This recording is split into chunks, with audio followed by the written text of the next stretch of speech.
What happens when you combine cutting-edge stealth technology, artificial intelligence, and a $26.4 billion budget? You get the most intense competition for air superiority the world has ever seen. Today, we're diving deep into the high-stakes battle between America's next-generation fighter programs, the Air Force's F-47, the Navy's troubled F/A-20, and Lockheed Martin's proposed Super F-35. I'm going to show you exactly why military leaders are calling this the most critical moment for American air power since the Cold War. And stick around until the end, because I'll reveal which of these incredible machines is most likely to dominate the skies for the next 30 years. Have you ever wondered what makes a sixth-generation fighter so special? We're about to find out. Before we examine these next-generation fighters, let's understand why this modernization push is happening now. According to a recent global market analysis, military aircraft modernization and upgrades will grow from $20.7 billion in 2024 to $26.4 billion by 2028-2030. That's a 4.2% annual growth rate during a time when many defense budgets are under pressure. Why the urgency? Three main factors are driving this modernization boom. First, rapid technological advancement is rendering existing systems obsolete faster than ever before. What was cutting edge 5 years ago is now vulnerable to detection and interception. Second, the changing nature of aerial warfare demands new capabilities. Today's conflicts require aircraft that can operate in highly contested environments, integrate with unmanned systems, and perform multiple mission types.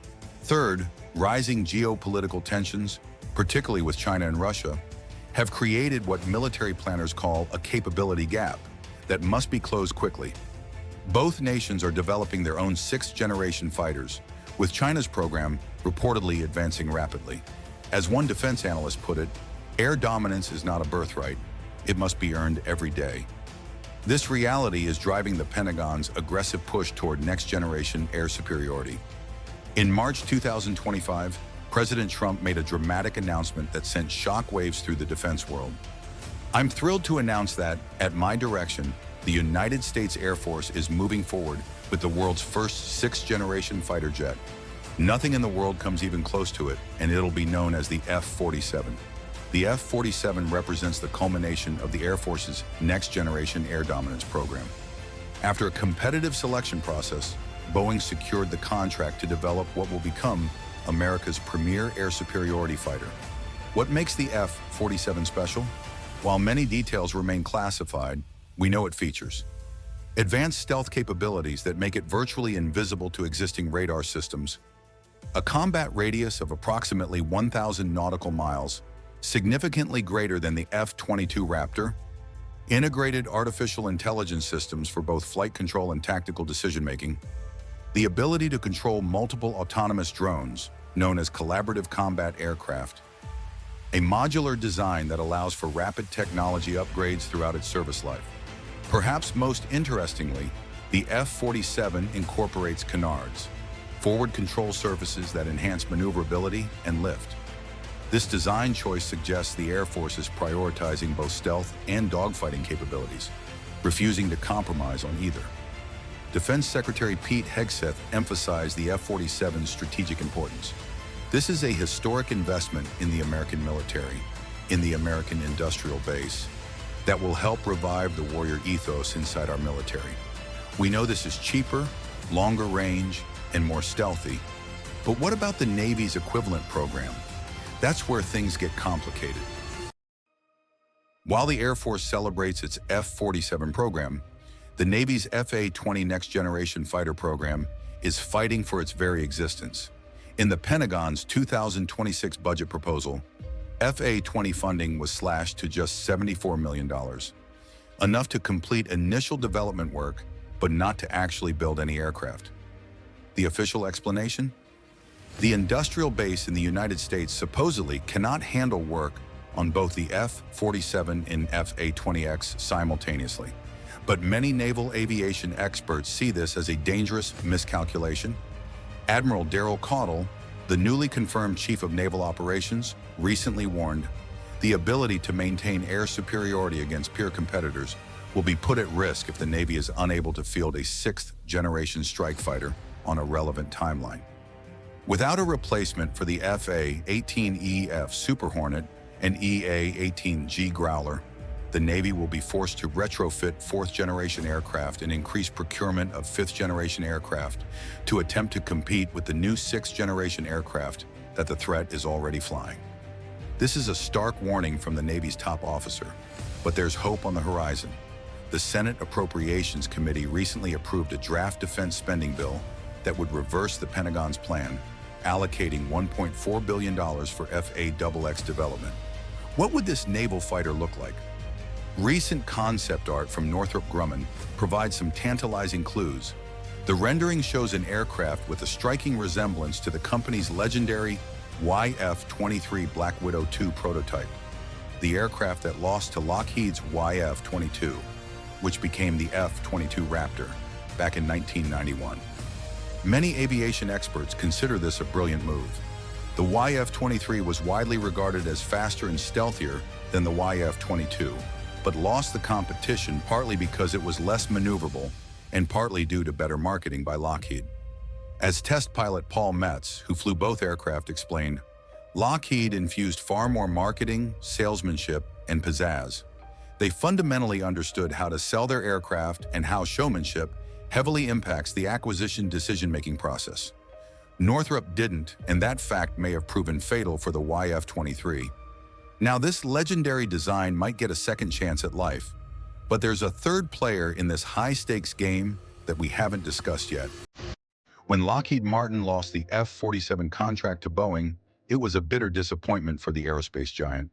But the company isn't giving up. Instead, it's proposing something potentially revolutionary, creating a Super F-35 by integrating sixth-generation technologies into the existing platform. Lockheed Martin CEO James Taiclet has outlined an ambitious vision. How do we bridge capability there? We're going to port a lot of our own NGAD R&D over to the F-35 and potentially the F-22 as well, striving to get 80% of the effectiveness of sixth generation in stealth and other aspects at 50% of the cost per unit. This approach has several potential advantages. First, it leverages the massive investment already made in the F-35 program, which has cost over $1.7 billion to develop and deploy. Second, it addresses concerns about the industrial base by upgrading an existing platform rather than building an entirely new aircraft. Third, it could provide a more affordable path to advanced capabilities for international partners who have already invested in the F-35. But what would these Super F-35 variants actually look like? For answers, Lockheed has turned to an unlikely source. Darrell Cummings, the chief designer of the YF-23 fighter. Cummings has proposed three potential variants. 1. The F-35EX, which would feature a stretched fuselage to improve its fineness ratio and add 30% more fuel capacity. This design draws inspiration from the experimental F-16XL. 2.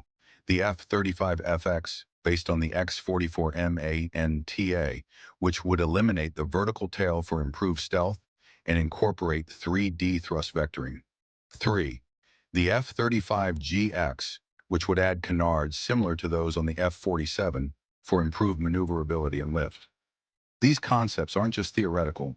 Cummings has developed detailed designs for each variant, addressing specific shortcomings of the current F-35 platform. I believe one way Lockheed Martin can meet its goals is by employing two strategies, Cummings explained.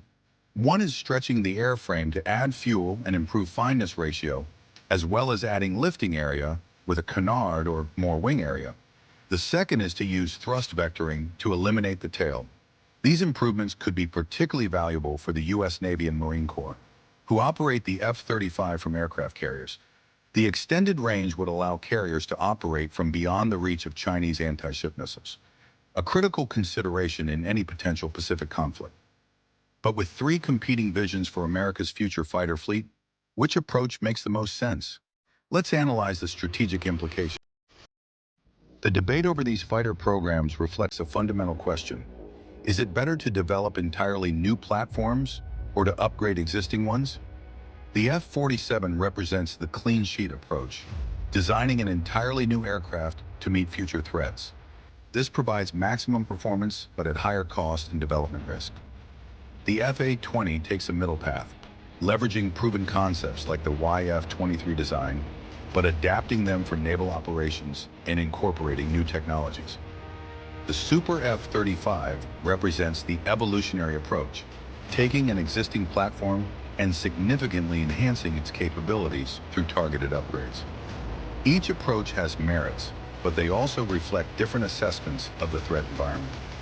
What's particularly interesting is how these programs mirror historical patterns in fighter development. During the Cold War, the U.S. often pursued parallel development paths, creating entirely new aircraft while also upgrading existing platforms.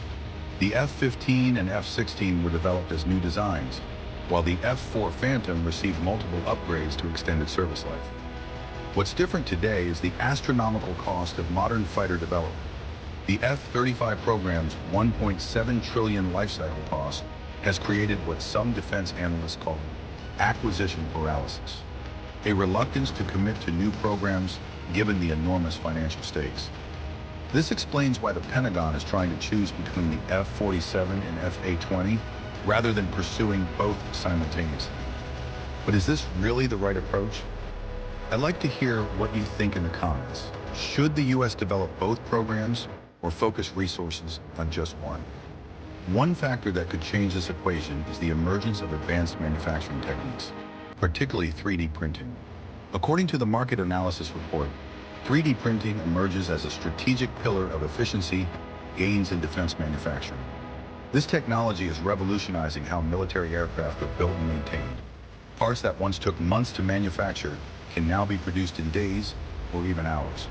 This has profound implications for both new aircraft development and the modernization of existing fleets. For new programs like the F-47, 3D printing allows for more complex geometries that optimize both stealth and aerodynamic performance. It also enables rapid prototyping, potentially reducing development timelines. For modernization programs like the proposed Super F-35, 3D printing makes it economically viable to produce limited quantities of specialized components, facilitating upgrades that would otherwise be prohibitively expensive. This technological revolution might ultimately allow the U.S. to pursue both the F-47 and F-A-20 programs by significantly reducing manufacturing costs and timelines. But for now, the budget battle continues. While the U.S. debates its fighter programs, international partners and adversaries are watching closely. The decisions made in Washington will have global ripple effects. For allies who have invested in the F-35 program, countries like Australia, Japan, the UK, and Israel, the prospect of Super F-35 variants is particularly intriguing. These upgrades could provide a path to sixth-generation capabilities without the need to invest in entirely new aircraft. The Israeli F-35 Faxx, for example, has already proven its combat effectiveness against Iran. As one analyst noted, the F-35 was able to suppress enemy air defenses and destroy other targets during the 12-day Iranian war, while suffering zero losses. Enhanced versions could be even more formidable. Meanwhile, potential adversaries are accelerating their own next-generation fighter programs. China's J-20 Mighty Dragon stealth fighter has reportedly received major upgrades that triple its radar detection range. Russia continues work on its Su-57 and mysterious Checkmate fighter. The stakes couldn't be higher. As Air Force Chief of Staff General David Alvin put it, air dominance is not a birthright, but it's become synonymous with American air power. Our dominance needs to be earned every single day. So where does this leave us?